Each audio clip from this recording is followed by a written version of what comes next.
Please, the drenched woman pleaded, shielding her shivering child from the relentless downpour. Rain plastered her hair to her face, her eyes wide with a desperate plea. Just anywhere safe, we have nowhere to go. The driver hesitated, glancing into the rearview mirror at the silent figure in the back, then shook his head firmly. I'm sorry, Ma'am. His voice held a note of finality, cutting through the wind's howl as the window began to rise. We can't help you. It's not safe. Her shoulders sagged. Defeat washed over her face, stark under the flickering streetlights, as she turned back towards the unforgiving storm, ready to be swallowed by the night. Then, from the opulent silence of the back seat, a lock clicked open, sharp, decisive get in. The command was low calm, absolute, startling both the woman on the street and the driver behind the wheel. The late-day sky wept over the city rain, lashing against the windows of the sleek black sedan that sliced through the flooded streets. Inside, cushioned by expensive leather and silence, Alexander stared out, not truly seeing the drowning landscape. Water streamed down the glass, mirroring the relentless cascade of numbers, projections, and anxieties that flooded his own mind. Another grueling day. Another series of negotiations teetering on the brink of disaster. The weight of his company, his legacy pressed down on his shoulders, a familiar ache in the sterile quiet of the car. He ran a hand over his tired eyes, the knot in his stomach tightening. Control, it was all about maintaining control. Suddenly, the smooth glide of the car halted. Brakes hissed against the wet asphalt. Alexander's head snapped up, irritation flaring. What is it, Robert? He clipped his voice, sharp-edged with fatigue. The driver, Robert, a man accustomed to his employer's terse commands, simply pointed a gloved hand towards the rain-blurred windshield. Someone in the road, Sir Alexander leaned forward, his gaze sharpening, cutting through the downpour. A figure stood defiantly in the middle of the deserted street. A woman soaked to the bone, her clothes clinging to her frame, dark hair plastered to her face. She clutched a small child wrapped in a thin, equally drenched blanket, holding him tight against her chest, as if he were the only anchor in the storm. Her stance wasn't just desperate. There was a flicker of fierce determination in the way she shielded the boy, her eyes wide, scanning the empty road. Robert lowered his window a fraction, the wind howling into the car's quiet bubble. Ma'am, you need to move. This is dangerous. The woman flinched but held her ground. Please, her voice trembled, barely audible over the storm's roar. Please, I need a ride, just a few blocks. Her gaze darted towards the child in her arms. He's so cold. We have nowhere to go. Alexander remained silent, observing his eyes, accustomed to dissecting balance sheets and finding flaws in arguments, took in the scene with cold precision. The woman's exhaustion, the visible tremor in her hands, the faint purplish bruise blooming on her forearm just below her rolled-up sleeve. The child, small and still, burrowed against her. It was a picture of raw vulnerability, interrupting the curated order of his world. Robert hesitated, glancing back at Alexander through the rearview mirror, clearly expecting a dismissal. I'm sorry, Ma'am, he began, his professional tone softening slightly with pity. But company policy. It's not safe to pick up strangers. He started to raise the window. The woman's shoulders slumped. A visible wave of despair washed over her face as she looked down at her son, her lips quivering. She turned, seeming to shrink into the relentless rain, ready to be swallowed by the storm. Just as she took a step away, the quiet click of the rear passenger door, unlocking, echoed in the car. "Get in, Alexander," said his voice, was low, calm, devoid of inflection. Yet it cut through the noise of the wind and rain with undeniable authority. The woman froze, turning back slowly, disbelief warring with desperate hope in her eyes. "What I said." Alexander repeated, his gaze steady, pushing the door open wider from the inside. "Get in." She hesitated only for a heartbeat. Then, clutching her child tighter, she scrambled into the offered sanctuary, pulling the door shut against the raging storm. The sudden silence inside the car felt deafening. Water pooled around her on the plush carpet. The child nestled against her, let out a small, shivering sigh. Robert glanced in the mirror again, eyebrows slightly raised, but he said nothing, merely putting the car smoothly back into motion. Clara, for that was her name, sat rigidly, hyper-aware of her soaked clothes, the muddy track she was leaving, the sheer imposition of her presence in this immaculate, expensive space. She pulled the thin blanket tighter around her son. "Thank you," she whispered the words, catching in her throat. "Thank you so much." Alexander gave a curt nod, his attention seemingly fixed on the rain-streaked window again, though his mind was racing. This was illogical, a breach of protocol, a disruption. Yet watching her turn away into the storm, something had compelled him. He pushed the unwelcome flicker of empathy aside. "Where are you headed?" he asked, his tone strictly practical.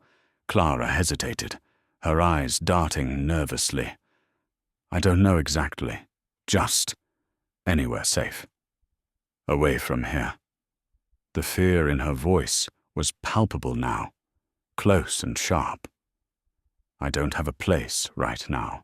He glanced at her. Then a longer look, taking in the haunted look in her eyes, the protective curve of her arm around the boy. He noticed the bruise again. A story was there, one written in fear and flight. He made a swift internal calculation. "What's your name, Clara?" she said, her voice gaining a fraction. "More strength. And this is my son, Leo." The little boy stirred against her, peering out from the blanket with wide, curious eyes. He looked to be about 4, maybe 5 years old. "Alexander," he replied, offering his name as a simple statement of fact. He didn't extend a hand. Physical contact felt like another boundary crossed. Leo, however, seemed less intimidated by the quiet man in the expensive suit. Now that the immediate terror of the storm outside was muffled by the car's heavy insulation, his childlike curiosity surfaced. He looked around the dark, minimalist interior. "Mister," he piped up, his small voice surprisingly clear. "Why is your car so quiet?" He tilted his head. "Doesn't it have any colors?" Clara gasped softly, murmuring, "Leo, hush." Alexander paused momentarily, thrown by the unexpected blunt observation. The child wasn't wrong. The car was designed for silence, for efficiency, stripped of anything frivolous. Like his life, it's efficient, Alexander replied after a beat, the word sounding inadequate even to his own ears. It was the first time in recent memory he'd felt slightly awkward. He pushed the feeling away, returning to the problem at hand. Her vague answer, the fear, the lack of destination. It painted a grim picture. He considered the options, the risks, the potential complications. His mind worked, quickly assessing, deciding it was the same process he used for multi-million-dollar deals, yet the stakes felt strangely different. "I have a guest house," he stated, his tone leaving no room for argument. "On my property. It's empty, safe, dry." He looked directly at Clara. "Then, you can stay there. Until you figure things out." Tears instantly welled in Clara's eyes, spilling over and mixing with the raindrops still clinging to her lashes. She nodded mutely at first, seemingly unable to speak past the lump in her throat. I don't know what to say." She finally managed, her voice thick with emotion. "Thank you. Isn't enough." No need to say anything. Alexander cut her off, uncomfortable with the display of raw emotion. He turned his gaze back to the window, retreating behind his usual wall. Just take care of your son. The rest of the drive passed in thick silence. Soon the car turned off the main road, approaching imposing wrought-iron gates that slid open silently, revealing a long driveway, winding through meticulously manicured grounds. Ahead, a large modern mansion loomed, its windows glowing warmly against the darkening sky, a beacon of wealth and order. Robert didn't drive towards the main house, instead veering off onto a smaller path leading to a separate, smaller structure nestled amongst the trees. The guest house. He parked nearby. Alexander stepped out first, automatically opening a large black umbrella, holding it over Clara and Leo as they carefully climbed out of the car. He led them to the guest house door, unlocking it and pushing it open. The interior was like his car, tasteful minimalist, but undeniably comfortable. Small living area, kitchenette, bedroom, bathroom, impersonal yet safe. There's food in the kitchen, he said, gesturing vaguely. Bathroom is stocked with essentials. Make yourselves at home. His tone was detached, efficient. He'd provided a solution. Now he could retreat. Clara looked around, her eyes wide with a mixture of wonder and disbelief. It was more than she could have dreamed of just an hour ago. This is incredible. Thank you, Alexander. He offered a tight, almost imperceptible smile. Get some rest. We can talk more in the morning, if necessary. He turned to leave. Just as he reached the door, a small hand tugged lightly at his expensive coat sleeve. He looked down. Leo stood there, looking up at him solemnly. Thank you, mister, the boy said clearly. Alexander froze for a second. He looked down into the child's trusting eyes, and something unexpected, something deep inside his carefully guarded chest flickered, a warmth, a pang, he couldn't name it. He cleared his throat. You're welcome, Leo. Then he stepped back, out into the driving rain, pulling the guest house door softly shut behind him, leaving them enveloped in warmth and light. Inside, Clara pulled Leo close, sinking onto the small sofa as tears of sheer relief finally streamed down her face. Maybe she whispered into her son's damp hair. Maybe things are finally looking up. Outside, Alexander stood motionless for a long moment, letting the cold rain soak through his suit jacket. The umbrella hung forgotten at his side. He stared towards the main house, his fortress of solitude. But his thoughts were tangled, circling back to the woman with the bruised arm and the haunted eyes, and the small boy who had somehow breached his defenses with a simple question about colors. This unscheduled, illogical act of charity. It felt like more than just a disruption. It felt like a fault line, shifting beneath his feet. The carefully controlled landscape of his life suddenly irrevocably altered. He finally took a deep breath, turned and walked towards his own empty house, the rhythm of the rain unable to drown out the unsettling echo of the encounter. The storm broke sometime before dawn, leaving behind a world washed clean and hushed. Sunlight, pale and hesitant, filtered through the guest house windows, illuminating dust motes dancing in the air. For the first time in what felt like an eternity, Clara woke not to the jolting grip of fear, but to the softer, even breathing of her son, nestled beside her on the surprisingly comfortable sofa bed. Warmth had seeped back into her limbs, overnight a stark contrast to the bone-chilling dampness she'd endured for days of safety. It felt fragile, borrowed, almost unreal, yet undeniably present in the quiet stillness of the morning. Leo stirred, blinking sleepily. Is the rain gone, Mommy? Yes, sweetie, Clara whispered, hugging him close. The rain is gone. Later that morning, showered and dressed in clean, albeit borrowed clothes, provided discreetly by Alexander's unseen staff. Clara felt a restless energy stir within her. Gratitude was a powerful motivator, but so was pride. She couldn't simply accept this sanctuary without contributing, without proving she wasn't merely an object of pity. Hesitantly at first, then with growing purpose, she began to tidy the small space. She wiped down the counters, folded the blankets with neat, crisp corners, washed the few dishes they'd used. Simple tasks performed with a quiet diligence that spoke volumes more than words. She moved with an economy of motion, born from hardship, her grace not one of leisure, but of resilience. Alexander, true to his word, kept his distance initially. He immersed himself in work calls from his vast silent office in the main house, trying to regain the sense of control the previous night's disruption had fractured.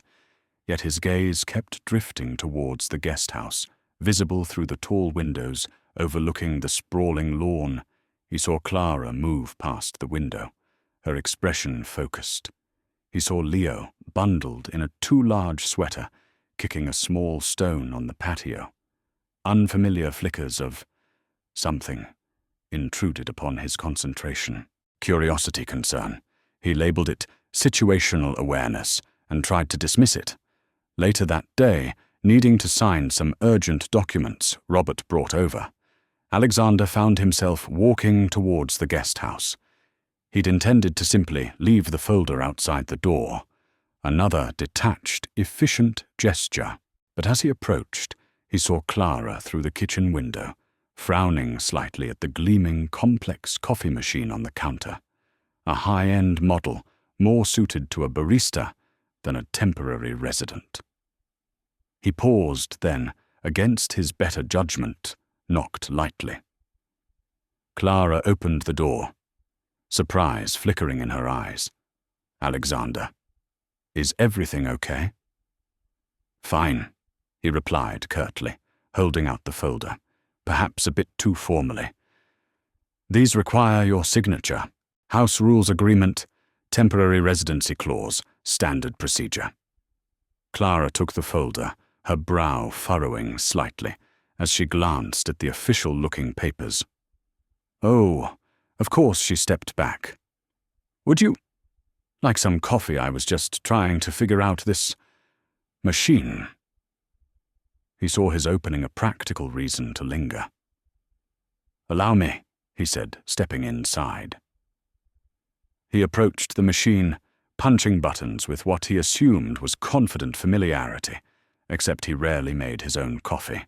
A sudden spurt of hot water missed the cup entirely, and a cascade of coffee grounds puffed out from the side compartment. He stopped, momentarily frozen, staring at the minor mess he'd created. Clara covered her mouth, but Alexander could see the amusement sparkling in her eyes before she quickly masked it. "It seems enthusiastic," she offered diplomatically. A reluctant, almost rusty smile tugged at the corner of Alexander's lips. Apparently. He grabbed a paper towel, efficiently cleaning the spill, the brief moment of shared awkward humor hanging in the air, before dissipating as quickly as it arrived. He showed her the correct sequence, his explanation concise and technical, then retreated towards the door. "Let me know if you require anything further," he said, already rebuilding his wall. Clara simply nodded. "Thank you, Alexander, for everything." He left the scent of coffee and the echo of that near smile following him back to the main house. Days settled into a tentative rhythm. Clara maintained the guest house immaculately and began exploring the grounds with Leo, always staying within sight, respectful of invisible boundaries. She learned the names of the few staff members she encountered, the quiet housekeeper, Mrs. Gable, and the stoic head of security, Michael, exchanging polite greetings. But little more. She focused on Leo, reading him stories on the small patio, drawing pictures with crayons Mrs. Gable had thoughtfully provided. Alexander found himself altering his routines. taking calls while walking the garden paths instead of pacing his office. Reading reports in the library, which offered a clearer view of the lawn where Leo sometimes played, he told himself it was about security, about ensuring his impulsive act didn't create unforeseen problems. But he knew on some level he wasn't ready to acknowledge that it was more than that. He was drawn to the quiet life unfolding just beyond his own sphere. One afternoon, while Alexander was on a video conference, the sound muted. He watched Leo chasing butterflies near a rose bush, his bright, infectious laughter carrying faintly on the breeze. Later, as he walked back from the garage, he overheard Leo talking to his mother as they sat on a bench near the guest house. Mummy Leo's clear voice piped up. "Why is Mr. Alexander's house so big and empty inside? When we walked past yesterday, I didn't see any toys. Doesn't he have any friends over to play?" Alexander heard Clara murmur a gentle admonishment. "Leo, honey, that's not polite to ask." He saw her glance quickly towards the main house, a faint flush rising on her cheeks. Alexander quickened his pace, pretending he hadn't heard yet. The child's innocent words struck a chord, echoing the emptiness he tried so hard to fill with work and structure. Their conversations remained brief, practical. Groceries needed a leaky faucet in the guesthouse bathroom, fixed with unnerving speed by unseen maintenance. Leo's scraped knee met with Alexander's awkward offer of a first aid kit. He learned very little about Clara's past, and she never asked about his. The wall between them remained, though perhaps it was no longer quite so high, quite so impenetrable. Then came another night. Sleep evaded Alexander, the silence of the mansion pressing in. He found himself wandering towards the kitchen, seeking tea, anything to break the monotony. Habit led him to glance towards the guesthouse windows, dark except for a soft glow from the small kitchen area. Drawn by an impulse, he didn't examine. He walked across the dew-laden grass. He peered through the window. Clara was asleep, slumped in one of the kitchen chairs, her head tilted against the wall. Leo was curled fast asleep on her lap, tucked beneath the same thin blanket from the storm, looking small and peaceful. A book lay open on the table beside her. It seemed she'd been reading to Leo after another nightmare, and exhaustion had claimed them both right there. The image struck him with unexpected force, the quiet intimacy, the fierce maternal protection, evident even in sleep, the utter vulnerability. He stood there for a long time, a silent observer in the cool night air. He saw the slight tremor that still lingered in Clara's hand as it rested protectively on Leo's back. He noted the faint lines of exhaustion etched around her eyes, even in repose. Carefully, quietly, he tried the door, unlocked. He eased it open and stepped inside, his movements slow, deliberate. He approached the sleeping pair. His gaze softened as he looked at Leo's peaceful face. Then his eyes drifted to Clara. Her dark lashes rested against her cheek, her lips slightly parted. She looked younger, softer, stripped of the constant vigilance she wore during the day. He reached down his hand, hovering for a moment before gently pulling the edge of the blanket higher, ensuring Leo was fully covered. His fingers brushed against Clara's arm. Her eyes fluttered open, instantly wide and startled, locking with his. For a charged second, neither of them moved, caught in the stillness, the soft light, the unspoken awareness. Clara sat up abruptly, pulling Leo closer, protectively. "Alexander, I didn't mean to fall asleep here," she stammered, her voice thick with sleep and alarm. "Leo had a bad dream, and I just brought him here for some water. And then, it's all right," Alexander said, his voice quieter than usual. He straightened up, taking a step back, creating distance. He gestured vaguely around the kitchen's warm understandable. He hesitated, something more on the tip of his tongue. A question about the bad dreams, about the fear he still saw lurking behind her eyes. Did he hurt you? The question formed in his mind, but wouldn't pass his lips. Not yet. It felt too intrusive, too demanding. He wasn't ready for the answer, wasn't sure he had the right to ask. He cleared his throat instead. Just make sure you get some rest, too. He turned towards the door, pausing briefly. He glanced back. Clara was watching him, her expression unreadable. Gratitude mixed with caution, and perhaps a flicker of the same unspoken curiosity. He felt himself.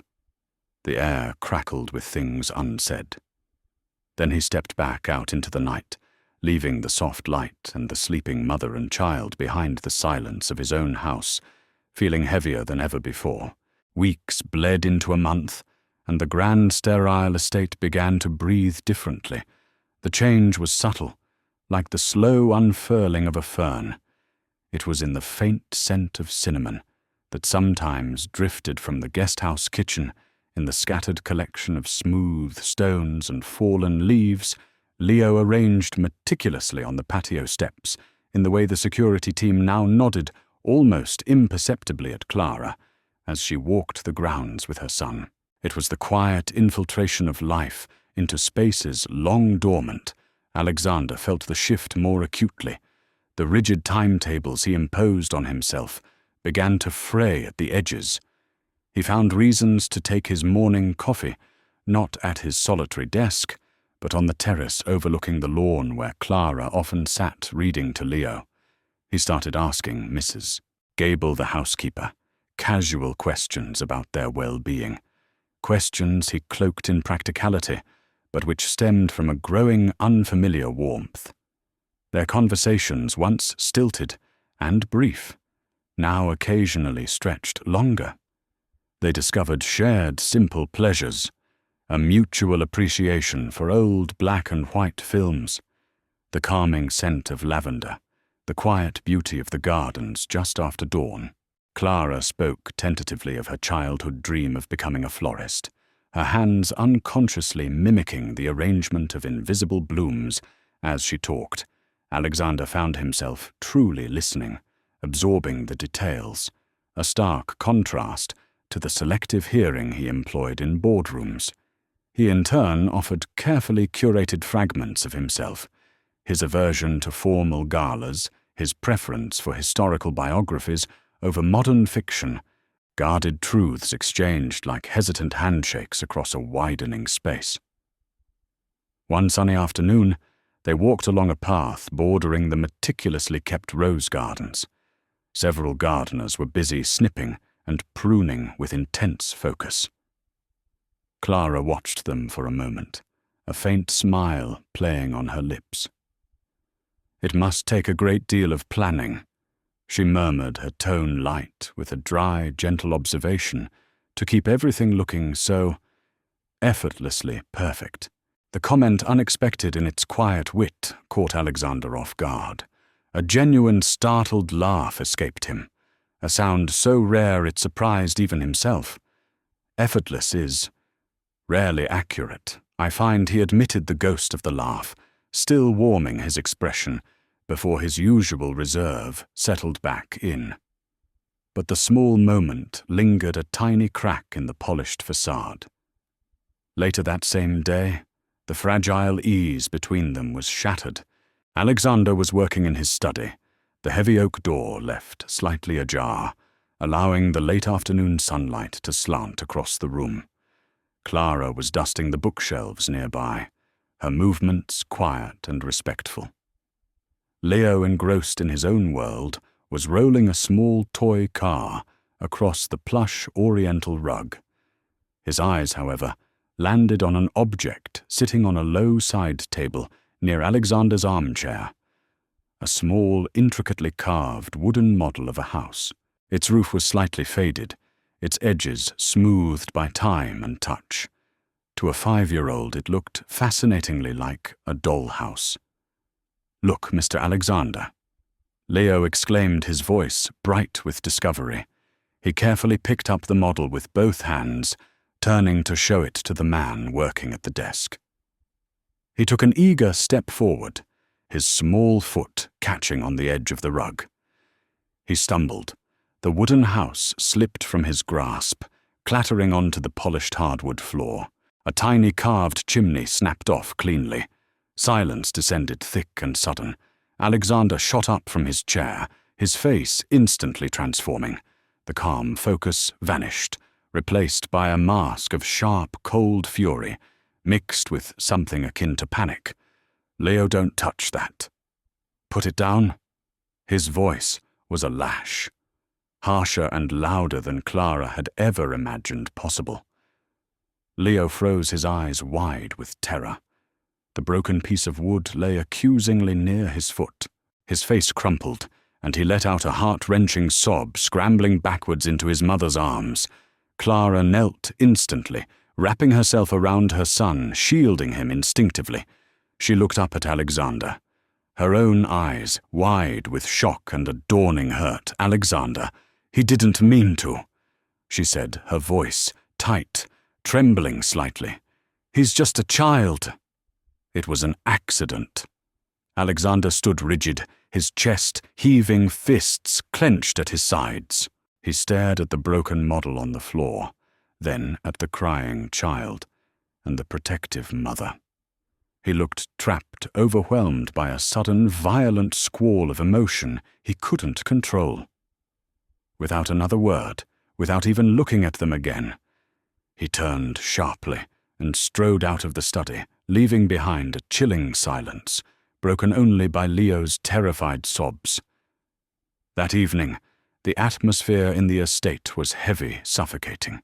Clara managed to soothe Leo, who finally cried himself to sleep, clutching his small toy car. Hesitantly, dread coiling in her stomach, she approached the closed door of Alexander's study. She knocked softly. No answer. She pushed it open gently. The room was dimly lit, only a single lamp casting long shadows. Alexander sat hunched in the large leather armchair, not working, just staring into the empty fireplace.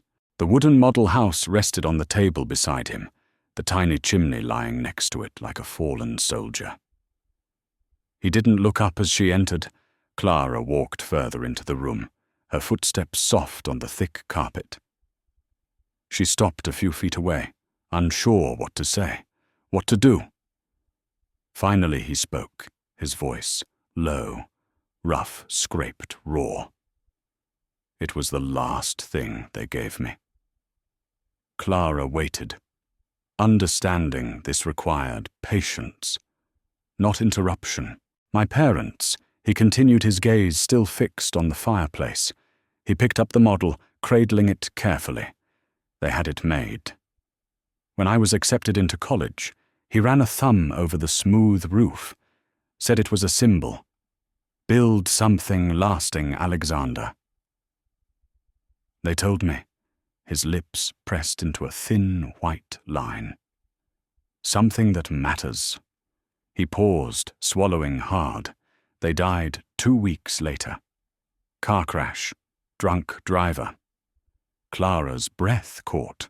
She moved closer, instinctively, sinking onto the floor beside his armchair, folding her legs beneath her, simply being present. "I was supposed to have dinner with them that night." Alexander's voice dropped even lower, thick with an old, corrosive guilt I cancelled. He finally looked down at the model, his eyes glistening with unshed tears. "I had a meeting, or so I told them. The truth is."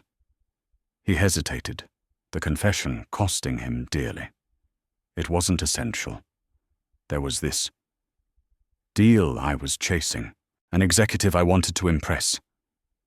It felt important, then terribly important. His voice cracked. More important than dinner.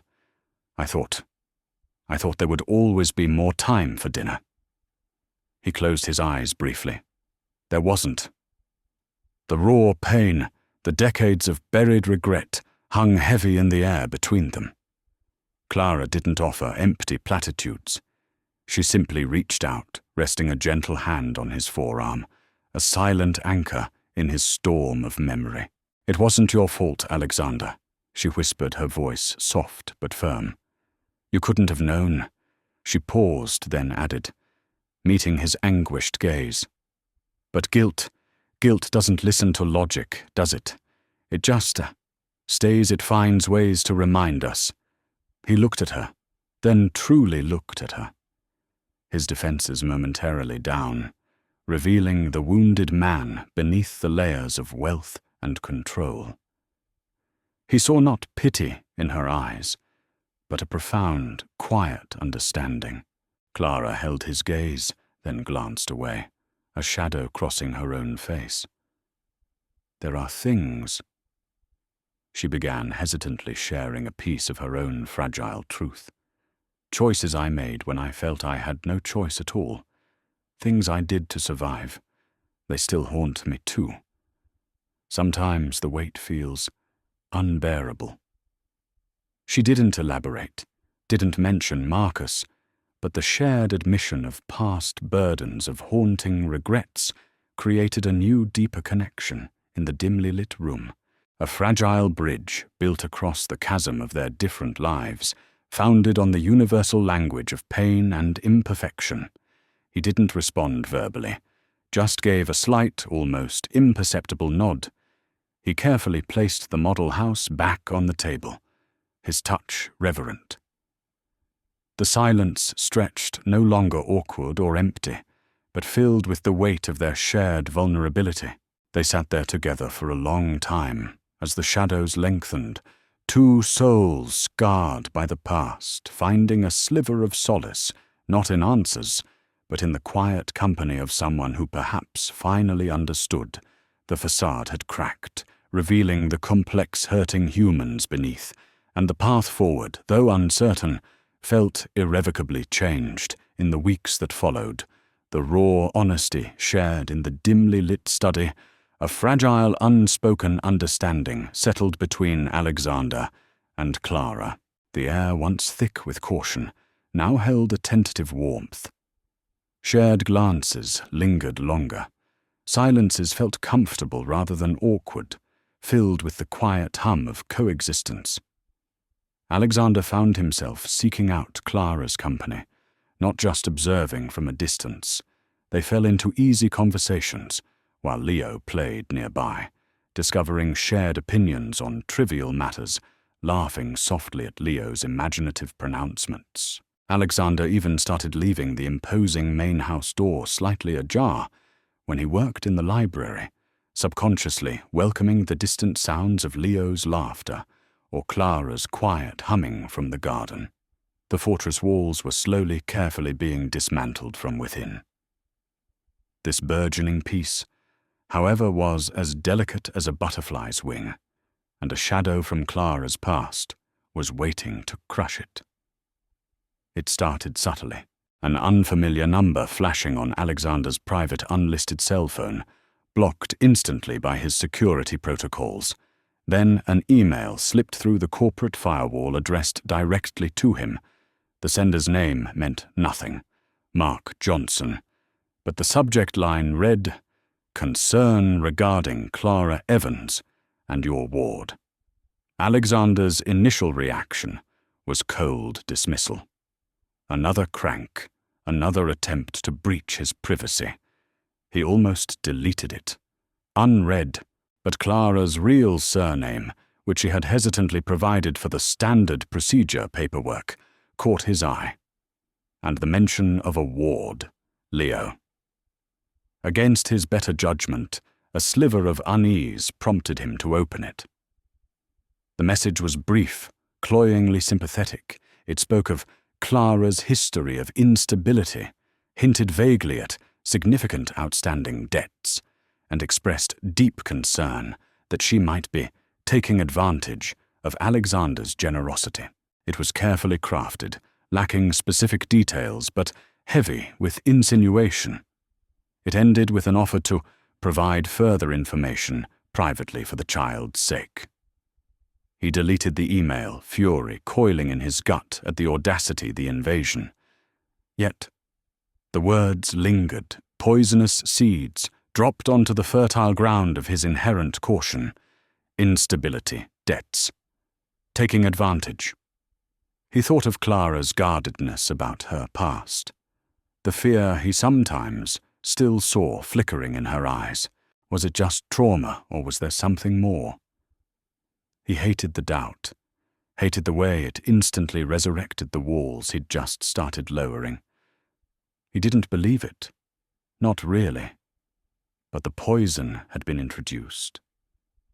He found himself watching Clara with a renewed, unwelcome scrutiny, searching for signs tells confirmations of the lies, or perhaps confirmations of his own burgeoning, terrifying hope. He said nothing to her, deciding to investigate Mark Johnson discreetly. Control demanded information before action. A few days later, Clara felt the need to escape the beautiful cage of the estate.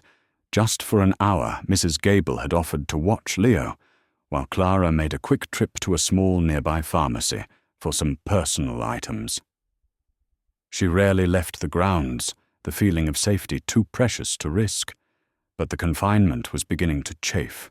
She slipped out quietly, walking quickly down the long driveway towards the main road, breathing in the sense of anonymity. She almost reached the gates when a figure stepped out from behind a large, overgrown hedge lining the perimeter fence. Her blood ran cold. She knew him instantly, though he looked rougher, meaner than she remembered Marcus. Well, he sneered, his eyes raking over her clean clothes, the healthier look on her face. Landed on your feet, didn't you? Found yourself a sugar daddy in his big, fancy castle. Clara froze, her heart hammering against her ribs. Marcus, what are you doing here? Leave me alone. He laughed, a harsh, grating sound. Leave you alone, after you ran out on me. After what you owe me. He took a step closer, invading her space. I need money, Clara. A lot of it. And your new boyfriend looks like he has plenty to spare. I don't have anything, she whispered, backing away. Alexander has been kind. That's all he gave me. Shelter, shelter. Marcus scoffed. Looks like more than shelter to me. Did you tell him? Clara. Did you tell your rich prince, charming, about that little mess back in Dayton? About the money we borrowed? The one you swore you'd handle before vanishing? He leaned in his voice, dropping to a menacing whisper. Did you tell him how desperate you were? Clara flinched, the old fear mixing with fresh shame. He was twisting it, making it sound sordid, calculated. It had been under duress, a loan shark. He'd dragged them both to a debt he'd left her to face alone. But how could she explain that now? Would Alexander believe her over the ugly picture Marcus painted? Stay away from me. Marcus, she pleaded, her voice trembling. Stay away from Leo. His eyes hardened. Ah, the kid. Right. Well, if you and your boyfriend aren't feeling generous, maybe I'll just take the boy instead. A little insurance. Make sure you remember your obligations. His gaze flickered towards the distant house. I'll make sure you never see him again. Unless I get what I'm owed. Terror, pure and paralyzing, seized Clara. This was her worst nightmare. Realized he wouldn't hesitate. She knew him. She looked into his cold, remorseless eyes and saw only danger for her son. The half-truths, he twisted the threat against Leo. It was too much.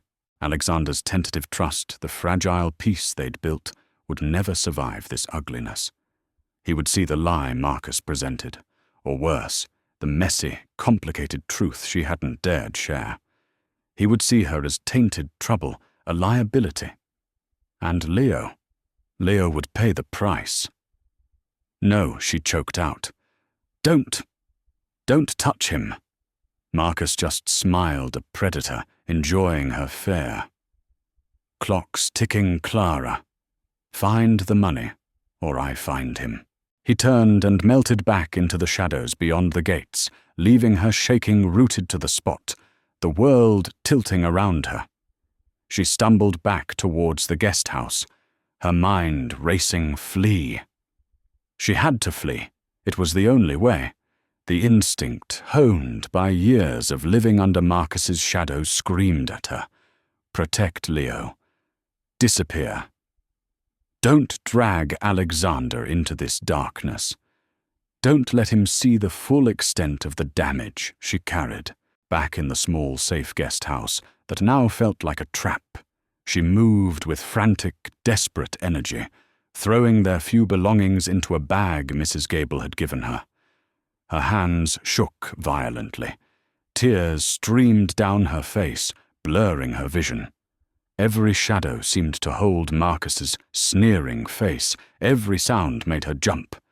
She scribbled a note, the words clumsy, inadequate, fueled by panic and shame. Alexander, I'm so sorry I can't explain, but I have to leave. My past, it's caught up. I won't bring this danger to you or this place. Thank you for your kindness for the safety. Please don't look for us. It's better this way. For everyone. Clara. She tucked Leo, still napping peacefully, unaware of the storm gathering around them again, into his jacket. Holding him tight, she cast one last, heartbroken look around the small haven, then slipped out the door, and into the fading afternoon light, heading towards the back service gate, praying it wouldn't be monitored as closely. Alexander returned from a short, unscheduled meeting downtown, feeling strangely unsettled. The Mark Johnson email still bothered him. He decided to speak to Clara directly. This time, needing to clear the air to dismiss the lingering doubt, he walked towards the guest house, noting the unusual quiet. No sound of Leo playing, no sign of Clara reading on the patio. He knocked, waited, knocked again, louder. An icy dread began to creep up his spine. He tried the door. Unlocked. He pushed it open. Empty, eerily empty. The sofa bed was hastily made. A few stray crayons lay scattered on the floor. But Clara and Leo were gone. Their few belongings vanished. The silence screamed louder than any alarm. Then he saw it. A folded piece of paper lying on the small kitchen table. His heart plummeted as he recognized Clara's neat handwriting. He snatched it up, his hands tightening around the paper as he read the hurried, desperate words. My past. It's caught up danger. Don't look for us. Rage cold and sharp surged through him, followed swiftly by a wave of sickening fear. He crumpled the note in his fist, storming out of the guest house and towards the main house, shouting for Robert, for Michael, for anyone, security. He roared his voice, echoing in the cavernous hallway. Check every camera. Now, did anyone see her leave? Did anyone see him? Michael, the head of security, appeared quickly, his face grim. Sir, we detected movement near the south perimeter about an hour ago. We thought it was just groundskeeping until now, he hesitated. And, sir, Mrs. Gable reported seeing Ms. Evans speaking with an unidentified male near the front gates earlier this afternoon. She said Miss Evans seemed extremely distressed afterwards. Alexander's jaw clenched so hard his teeth ached. Did Mrs. Gable hear anything? Michael nodded reluctantly. She overheard the man make threats, sir. Something about taking the boy if she didn't pay him. The world narrowed to a single point of blinding fury and terror. He threatened to take Leo. The fragile connection, the shared vulnerability, the hope he had cautiously allowed himself to feel. All of it felt like a cruel joke. She had run. She hadn't trusted him. And now Leo was in danger because of it. Or was it because of him? Because he hadn't protected them well enough? The conflicting thoughts ripped through him. But beneath the anger, beneath the hurt, one raw, primal instinct screamed louder than anything else. Find them, bring them back, protect them. His past losses surged forward, fueling a desperate, terrifying resolve. He wouldn't lose them. He couldn't. This time, he wouldn't fail. The hours immediately following Clara's disappearance were a blur of controlled chaos orchestrated by Alexander. His initial shock morphed into a cold, terrifying efficiency. He barked orders, his voice clipped and precise. Mobilizing his considerable resources, private investigators were hired within minutes. Security teams dispatched financial networks, alerted to flag any activity. He reviewed security footage himself, eyes narrowed, searching for any clue, any flicker of Marcus's face, any hint of Clara's destination. The image of the empty guest house, the hastily scribbled note played on a loop in his mind, fueling a chilling mixture of fury and fear. She had run, she hadn't trusted him, and Leo was out there vulnerable. But beneath the CEO orchestrating the search, the man was unraveling. Sleep became an impossibility. Food tasted like ash. He paced the vast, silent rooms of his mansion like a caged predator, the silence amplifying the frantic beat of his own heart. He snapped at Robert, dismissed Mrs. Gable's attempts at consolation, retreated into a shell of obsessive focus. This wasn't just about finding them. It was about staving off the ghosts of past failures, the icy dread of loss that threatened to paralyze him. He saw his parents' faces in his mind's eye, felt the crushing weight of that old familiar guilt, the failure to be there, the illusion of having more time. Not again. He wouldn't let it happen again. Days turned into a sleepless week. Leads were followed proved fruitless. Investigators reported dead ends. Marcus was nowhere to be found, and Clara seemed to have vanished into thin air, likely using cash, avoiding traceable methods. Alexander pushed his teams harder, his demands bordering on unreasonable, but the trail remained cold. The doubt Marcus had planted festered, whispering ugly possibilities in the quiet of the night. Had she planned this? Was it all an elaborate deception? He hated the thoughts fought against them, but the lack of answers combined with the memory of her flight left cracks in his resolve. Then finally a breakthrough. A sharp-eyed investigator flagged a small cash withdrawal from a dingy ATM 2 towns over, followed by a bus ticket purchase under a slightly altered name, Claire Evans. The destination Havenwood, a forgotten industrial town, clinging precariously to the edge of nowhere, known mostly for its abandoned factories and transient population. Alexander didn't delegate. He didn't wait. He told Robert to prepare the car, ignoring the security chief's advice to let the investigators handle the approach. He needed to see her, needed to understand, needed to look into her eyes and find the truth himself. The drive felt agonizingly long, each mile amplifying the storm brewing inside him, a volatile mix of hope, dread, anger, and a desperate, aching need to see Leo safe. As they neared Havenwood, the sky opened up again, releasing a torrential downpour that seemed to mirror the first night he'd met her. Rain hammered against the windshield, turning the dilapidated town into a series of blurred grey shapes. They drove slowly past, boarded up storefronts, and rusted chain-link fences. Following the investigators' pinpointed location, they finally stopped near a cluster of derelict brick buildings huddled near an old, unused train yard. Weeds choked the cracked pavement. Broken glass littered the ground like jagged tears.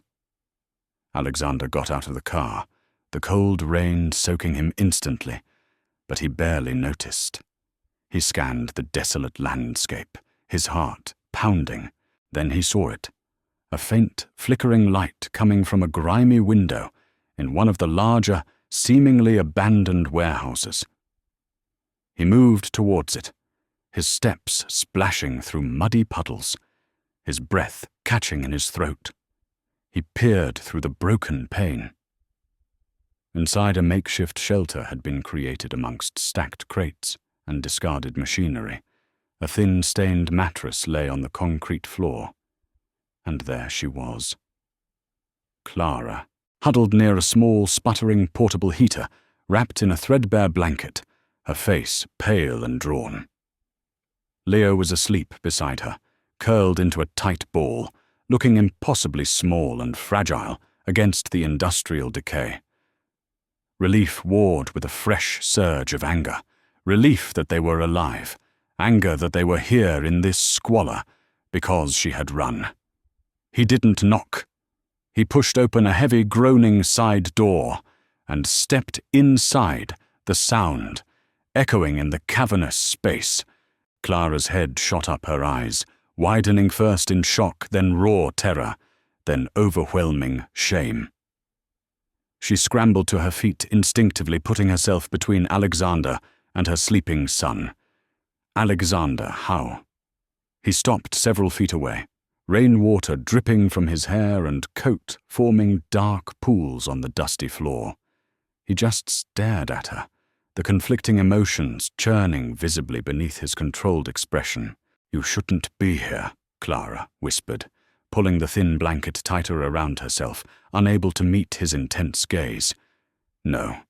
His voice was low, dangerously quiet. "You shouldn't be here." "Clara." He took a step closer. "Living like this, putting Leo through this." Her lip trembled. "I didn't know where else to go." "You had somewhere else." The control in his voice finally snapped, replaced by raw anguish. "You had a safe place. Why did you run? Why didn't you trust me?" The questions ripped out of him, sharp and ragged. Tears streamed down Clara's face, mixing with the dampness already clinging to her skin. "Trust you," she choked out. "How could I? After Marcus, after what he threatened, he would have hurt Leo. And he told me things he'd say to you, things about my past, things I was too ashamed, too scared to tell you myself. The debts, the mistakes. I thought you'd hate me. I thought you'd see me as damaged goods." "Trouble." Alexander flinched as if struck. "So you ran," he stated flatly, the hurt evident in his voice. "You believed him, or you believed I would?" He took another step, closing the distance between them. "Did you think my kindness was so shallow that everything that was starting between us meant nothing?" "No, it wasn't like that." She sobbed, shaking her head vehemently. "I ran to protect Leo. And, yes, to protect you too. From him, from my past, from the mess I would bring into your perfect life. My perfect life." A harsh, broken laugh escaped him. "You think this is about protecting my peace?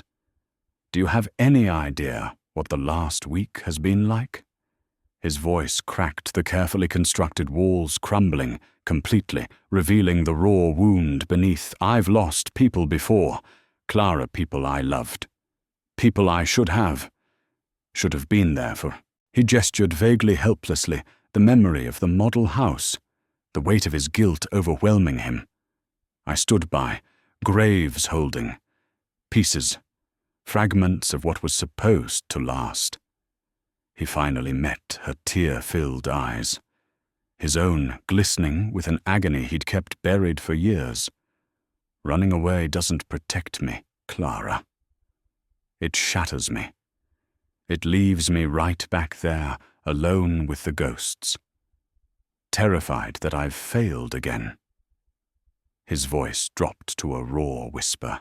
"Don't make me lose someone else I care about. Don't make me fail Leo." His confession, raw and stripped bare of all pretense, hung in the air between them. Clara stared at him, seeing past the millionaire CEO, past the controlled facade, to the deeply wounded man beneath his fear. Wasn't just about her secrets. It was about his own devastating history of loss. Understanding dawned, softening the edges of her own fear and shame. Alexander, she whispered, her voice thick with unshed tears. I'm so sorry, I didn't know. He wins if we let him do this. Alexander interrupted his voice, regaining a sliver of its old intensity, but now fueled by desperation instead of anger. He wins if he tears us apart. If you run and I stand here, broken. He took a final step close enough to touch her. His hand, trembling slightly as he reached out, not demanding but offering. Don't run anymore.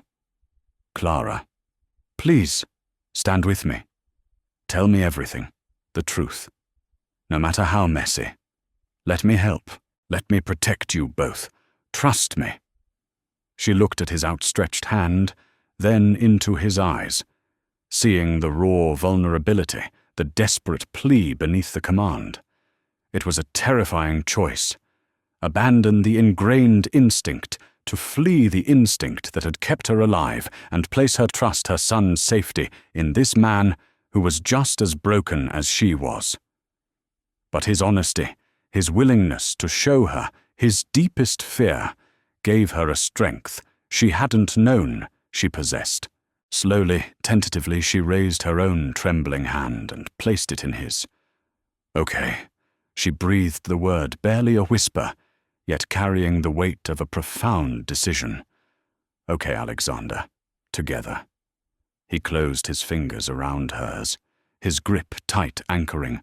He pulled her forward into his arms, holding her close against his rain-soaked coat. She didn't resist collapsing against him, burying her face in his chest. The sobs she'd been holding back finally breaking free. He held her tightly, stroking her hair, murmuring reassurances, his own tears mixing with the rain still dripping from his face. They stood there for a long time, amidst the decay and the downpour. Two broken souls clinging to each other, the storm raging around them. The fear was still there, the danger was still real. Marcus was still a threat. But in that moment, they weren't alone anymore. They had chosen each other. They had chosen to fight. We'll figure it out, Alexander whispered against her hair, his voice rough but steady, together returning to the imposing quiet of Alexander's estate after the raw confrontation in Havenwood felt surreal. The immediate danger had been faced, the secrets laid bare, but the path ahead remained uncertain, shadowed by the looming threat of Marcus. Yet something fundamental had shifted. They weren't two separate entities navigating a crisis anymore. They were a tentative we, bound by shared vulnerability and a fragile, newly forged trust.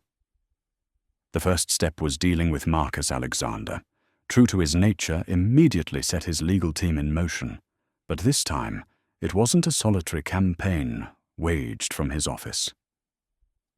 Clara drawing strength from Alexander's unwavering support, and her fierce maternal instinct became an active participant. With trembling hands but a steady voice, she recounted Marcus's history of coercion, threats, and manipulation to Alexander's patient, empathetic lawyers. She provided old emails, dates, details, fragments of evidence she had subconsciously saved, now pieced together to form a damning picture. It wasn't easy. Revisiting the trauma was draining, terrifying. Alexander sat beside her through every meeting, a quiet, solid presence, offering not solutions, but unwavering support. The legal battle was stressful, Marcus attempting desperate obstructive maneuvers, but the combined weight of the evidence and Alexander's resources proved overwhelming. A restraining order was swiftly granted, and criminal charges for extortion and threats were pursued, finally putting a legal barricade between Marcus and the life Clara was trying to rebuild. The victory wasn't instantaneous or clean, but it was shared, a burden lifted together. With the immediate external threat contained, the harder work began healing. It unfolded not in grand pronouncements, but in the quiet rhythm of everyday life. There were moments Clara would flinch at a suddenly raised voice, only to find Alexander immediately softening his tone, his eyes filled with understanding, not annoyance. He in turn would catch himself issuing directives instead of making requests, then visibly pause, rephrase consciously, choosing partnership over control, a daily deliberate effort. They learned to navigate the minefields of each other's pasts with cautious tenderness, sometimes talking late into the night, sometimes simply offering silent comfort when words failed. Clara slowly began to reclaim pieces of herself. Encouraged by Alexander, she started a small container garden on the patio outside the main kitchen, tending to herbs and flowers with a focused passion that seemed to soothe her spirit. Seeing her absorption, Alexander quietly arranged for catalogues from floral suppliers to appear on the kitchen table, a silent gesture of support for the dream she'd once mentioned. She even started researching online courses in floristry, a hesitant step towards reclaiming her own future. Life in the mansion found a new equilibrium. Leo, thriving in the stable environment, became the heart of the home, his laughter echoing in halls that had once been steeped in silence. Alexander, initially awkward and unsure around the boisterous energy of a 5-year-old, found himself willingly pulled into Leo's world. One Saturday afternoon, Clara walked into the usually pristine living room to find Alexander on the floor, surrounded by bafflingly complex instructions and the scattered parts of a ridiculously large toy robot, a look of intense concentration on his face that was usually reserved for hostile takeovers. Leo sat beside him, offering helpful but entirely incorrect advice. It appears Alexander muttered, holding up 2 pieces that clearly didn't fit together, that advanced engineering principles are required. Or maybe Clara teased, gently leaning against the doorframe, a warm smile lighting her face. You just need to put tab A into slot. Mr. CEO Alexander looked up, a mock glare on his face that quickly melted into genuine amusement. Your confidence is inspiring. Feel free to demonstrate. He waved a hand towards the plastic chaos. That afternoon ended with shared laughter, a partially assembled robot, and Alexander discovering the surprising joy of simply being present, a participant rather than an observer. As months passed, filled with these small moments of healing, shared laughter, and quiet growth, the connection between Alexander and Clara deepened into something solid, dependable, and undeniably real. The proposal, when it came, wasn't a grand public gesture. It happened one quiet evening after dinner. They were sitting by the fireplace, watching Leo sleep soundly on the rug after a long day of playing in the garden. The firelight cast dancing shadows on the walls. Alexander turned to Clara, taking her hand. His voice was quiet, serious, stripped of pretense. Clara, he began, his gaze holding hers. We found each other in a storm, and we faced another one together. He squeezed her hand. I know neither of us is perfect. I know we both have scars. He took a breath. But building this life with you, with Leo, it's the first thing in a very long time that feels truly lasting, something that matters. He didn't get down on one knee, but his eyes held the weight of the question. I don't want to just offer you shelter anymore. Clara, I want to build a home with you. Will you marry me? Tears welled in Clara's eyes, but this time they were tears of quiet joy, of disbelief mingled with a dawning acceptance of happiness. She nodded, unable to speak for a moment. "Yes," she finally whispered, her voice thick with emotion. "Yes, Alexander." Their wedding, like their proposal, was intimate and personal. Held on a bright autumn afternoon in the garden they had both grown to love. Attended only by a handful of people: Mrs. Gable, Robert Michael, a few close friends Alexander had slowly reconnected with, and Leo standing proudly beside Alexander in a miniature suit. Clara, radiant in a simple, elegant dress, the color of cream, walked down the makeshift aisle towards him, her eyes locked on his. Their vows were promises, whispered from the heart, acknowledging the past, embracing the present, committing to the future. Leo's contribution was a carefully printed drawing he'd made, depicting 3 stick figures, one tall one, medium, one small, holding hands under a lopsided but cheerful sun. He presented it solemnly.